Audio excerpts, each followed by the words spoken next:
विद्यार्थियों में अमन सर, स्वागत है आप लोगों का हमारे YouTube channel Patel coaching centre में हमारे इस नए वीडियो लेक्चर के साथ। देखिए विद्यार्थियों, आज मैं आप लोगों को डीएलएड फर्स्ट सेमेस्टर जो मैथ में पहला अध्याय चल रहा है उसका ये चौथा वीडियो लेक्चर देने जा रहा हूँ। इसके पहले 3 वीडियो लेक्चर दिए जा चुके हैं। आज की इस वीडियो लेक्चर में हम लोग पढ़ेंगे परिमेय संख्या के बारे में कि राशनल नंबर क्या होते हैं। ठीक है, परिमेय संख्याएं क्या होती हैं। तो देखिए इसमें कहा जाएगा कि वह संख्या जिसे p बाई क्यू के रूप में लिखा जा सके परिमेय संख्या कहलाती है। वह संख्या जिसे p बाई क्यू के रूप में लिखा जा सके परिमेय संख्या कहलाती है, जहां p और q पूर्णांक है परंतु q इक्वल टू नॉट 0।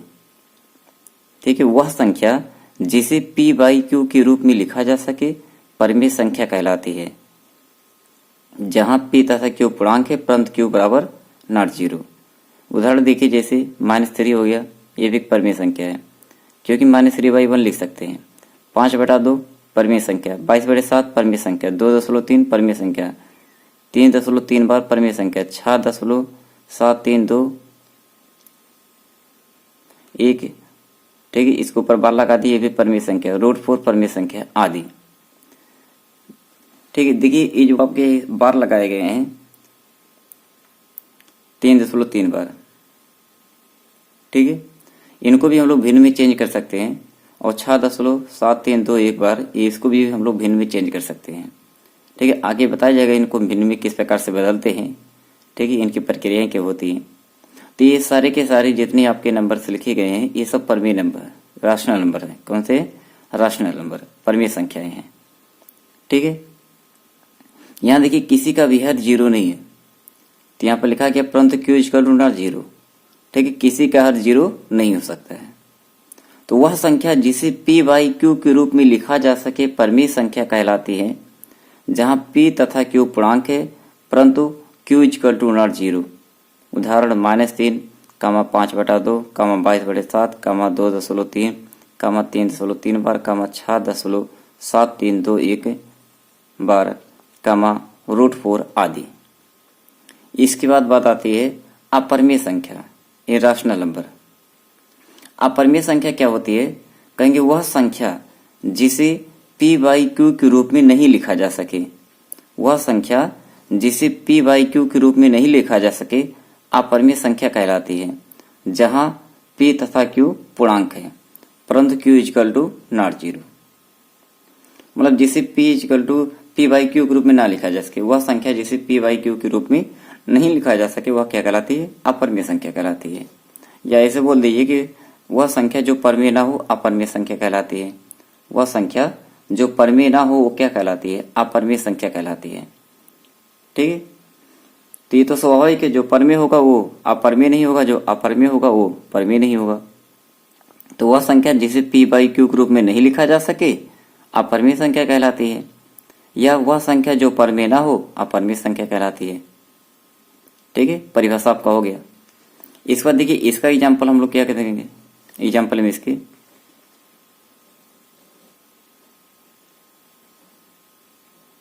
जैसे √2, √3, पाई, √5, √5 हो गया, 2.3745197 ऐसा आता रहेगा नंबर। ठीक है, मतलब कि 2.3745197 मतलब इसके आगे और भी ऐसे नंबर आते रहेंगे, वो नंबर कंफर्म ही आगे क्या बनेंगे। ठीक है, तो √2 ये भी एक अपरिमेय संख्या है, √3 ये भी एक अपरिमेय संख्या, मतलब जिसका वर्गमूल पूरा ना निकले समझ लीजिए वो सब क्या है? अपरिमेय है। पाई अपरिमेय है, √5 अपरिमेय है, 2.3745197 ऐसा आगे लिखा हो बहुत सारे नंबर। आगे कौन सा नंबर आएगा ये कंफर्म नहीं है। अगर ये नंबर कंफर्म हो जाता है कि आगे कौन से नंबर आएंगे, ठीक है, तो हम लोग उसको परिमेय बना सकते हैं। लेकिन यहाँ पर आगे कंफर्म नहीं है आगे कौन सा अंक इसका आगे अभी बनेगा कि 2.3745197। ठीक है, डॉट ऐसे आता रहेगा। तो ये भी एक अपरिमेय संख्या है। कैसी है? अपरिमेय संख्या। तो परमेय और अपरमेय ये दोनों आपका क्लियर हुआ। तो परमेय संख्या जिसे पी वाई क्यू में लिखा जा सके जहां Q equal to not zero, और अपरमेय संख्या जिसे पी वाई क्यू के रूप में ना लिखा जा सके, या जो संख्या परमेय ना हो क्या कहलाती है, अपरमेय कहलाती है। प्रत्येक का एग्जाम्पल देखिए आपको दिया गया। तो ठीक है, फिर चलते हैं अगली हेडिंग, पूर्णांक संख्याएं। पूर्णांक संख्याएं देखिए, इंटीजर्स आपके क्या होते हैं, जब पूर्ण संख्याओं को धनात्मक और ऋणात्मक चिन्ह के साथ व्यक्त किया जाता है। पूर्ण संख्या भी आपको आगे बताएंगे होल नंबर्स क्या होते हैं। जब पूर्ण संख्याओं को धनात्मक और ऋणात्मक, पूर्ण संख्या मतलब जो अपने आप में पूरा हो, ठीक है। जब पूर्ण संख्याओं को धनात्मक और ऋणात्मक चिन्ह के साथ व्यक्त किया जाता है तो वह संख्या पूर्णांक संख्याएं कहलाती हैं। प्रत्येक देखिए इसका क्या होता है, इसे कैपिटल आई से निरूपित करते हैं। जब पूर्ण संख्याओं को धनात्मक और ऋणात्मक चिन्ह के साथ व्यक्त किया जाता है तब वह संख्याएं पूर्णांक संख्याएं कहलाती हैं, ठीक है। और इसे कैपिटल आई से क्या करते हैं, निरूपित करते हैं। जैसे -3, -2, -1, -0, -1, -2, -3 आदि। तो ये सारी संख्याएं आपकी क्या होती हैं, पूर्णांक संख्याएं होती हैं। कैसे होती हैं, पूर्णांक संख्याएं। हम देखिए अगली रीडिंग है इसमें, पूर्णांक के प्रकार, टाइप्स ऑफ इंटीजर्स।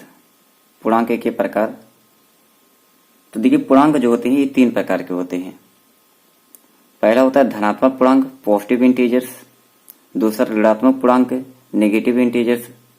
तीसरा होता है उदासीन पूर्णांक, न्यूट्रल इंटीजर्स है। तो धनात्मक पूर्णांक, ऋणात्मक पूर्णांक, उदासीन पूर्णांक, ठीक है। पूर्णांक के 3 प्रकार के आपके कहे जाते हैं। अब इसके बाद हम लोग पढ़ेंगे धनात्मक पूर्णांक किसे कहते हैं, फिर ऋणात्मक पूर्णांक किसे कहते हैं, फिर उदासीन पूर्णांक किसे कहते हैं। तो यानी अगर पूछा जाएगा पूर्णांक कितने प्रकार के होते हैं तो आप बताएंगे पूर्णांक 3 प्रकार के होते हैं। पहला होता है धनात्मक पूर्णांक, दूसरा होता है ऋणात्मक पूर्णांक, और तीसरा होता है उदासीन पूर्णांक, ठीक है। अब देखिए आपके धनात्मक पूर्णांक क्या होते हैं, धनात्मक पूर्णांक किसे कहते हैं।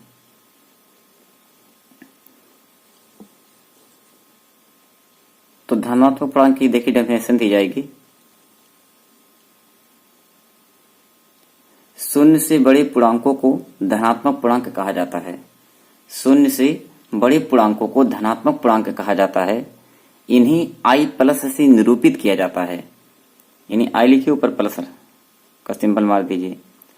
शून्य से बड़े पूर्णांकों को धनात्मक पूर्णांक कहा जाता है। इन्हें आई प्लस से क्या करते हैं, निरूपित करते हैं। जैसे 1, 2, 3, 4, 5, 6, 7, 8, आदि, ठीक है। और इन्हीं का आगे पढ़ाइएगा आपका, इन्हीं को नेचुरल नंबर भी कहा जाता है, प्राकृतिक संख्या भी कहा जाता है। शून्य से बड़े पूर्णांकों को धनात्मक पूर्णांक कहा जाता है। इन्हें आई प्लस से निरूपित किया जाता है। जैसे 1, 2, 3, 4, 5, 6, 7, 8, ठीक, आदि। इस पर देखिए अगली हेडिंग आपकी है ऋणात्मक पूर्णांक। ऋणात्मक पूर्णांक किसे कहते हैं, नेगेटिव इंटीजर।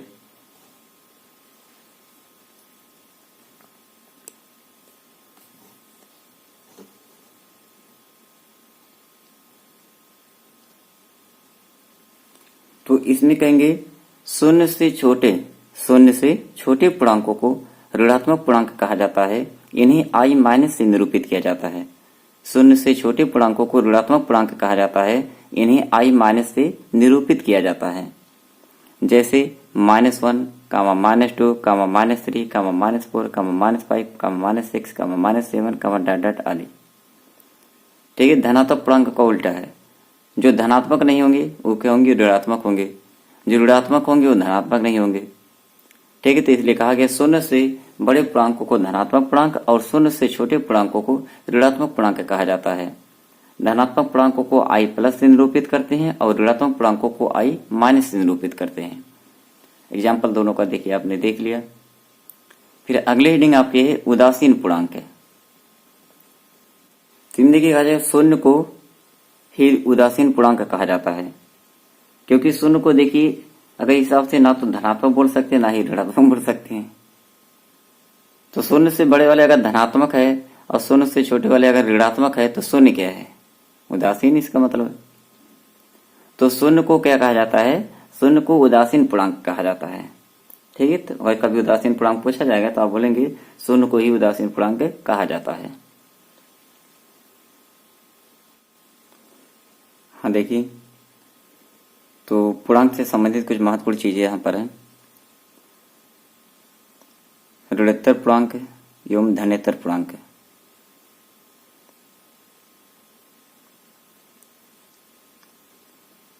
देखिए यहाँ पर नंबर सिस्टम में संख्या रेखा पर इस प्रकार से 0, 1, 2, 3, 4, 5, 6, 7 इधर दर्शा दिया गया और 0 देखिए फिर -1, -2 इस प्रकार से ऋणात्मक पूर्णांक इधर दर्शाए गए। तो ये पूरा जो सिस्टम है ये किसको दर्शाता है? पूर्णांक को दर्शाता है।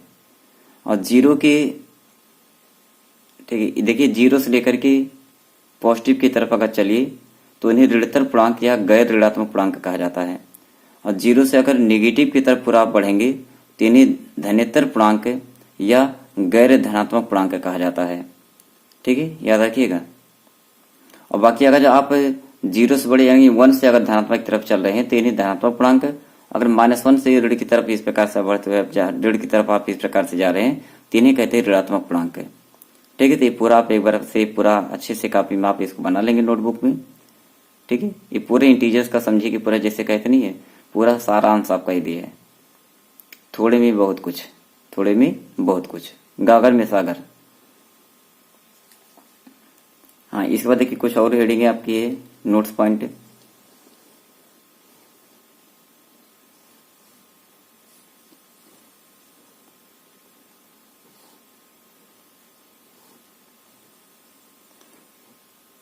गैर धनात्मक पूर्णांक यानी नॉन पॉजिटिव इंटीजर्स, गैर ऋणात्मक पूर्णांक यानी नॉन नेगेटिव इंटीजर्स। ठीक है, इनके इंग्लिश वर्ड भी आप याद रखिए। पूर्ण संख्याओं को ही गैर ऋणात्मक पूर्णांक कहा जाता है। पूर्ण संख्याओं को ही क्या कहा जाता है? गैर ऋणात्मक पूर्णांक कहा जाता है। प्राकृत या प्राकृतिक संख्याओं को ही धनात्मक पूर्णांक कहा जाता है। ठीक है, प्राकृत या प्राकृतिक संख्याओं को ही धनात्मक पूर्णांक कहा जाता है। ठीक है, अगले वीडियो लेक्चर में पूर्ण संख्या और प्राकृत संख्या के बारे में आपको बताया जाएगा। फिर अगला नोट पॉइंट है, धनात्मक पूर्णांकों को i+ या z+ से भी दर्शाया जाता है। ठीक है, धनात्मक पूर्णांकों को i+ या z+ से दर्शाया जाता है।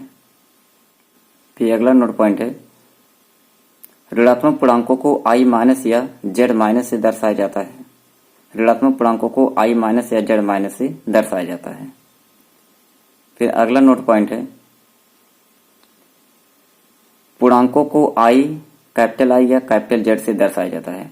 पूर्णांकों को कैपिटल I या कैपिटल Z से दर्शाया जाता है। इतना आपका कंप्लीट होता है। तो आज की वीडियो लेक्चर में देखिए हम लोग पढ़े परिमेय संख्या क्या होती है, फिर अपरिमेय संख्या क्या होती है, फिर इसके बाद पूर्णांक क्या होते हैं। ठीक है, और प्रत्येक की परिभाषा पढ़ाया गया, प्रत्येक बताया गया। तो ठीक है, आप वीडियो को शेयर करते रहिए और यदि आप हमारे चैनल पर नए हो तो चैनल से आप जुड़े, चैनल को मतलब सब्सक्राइब करें। हम फिर मिलेंगे अपने अगले नई वीडियो लेक्चर के साथ। तब तक के लिए बाय।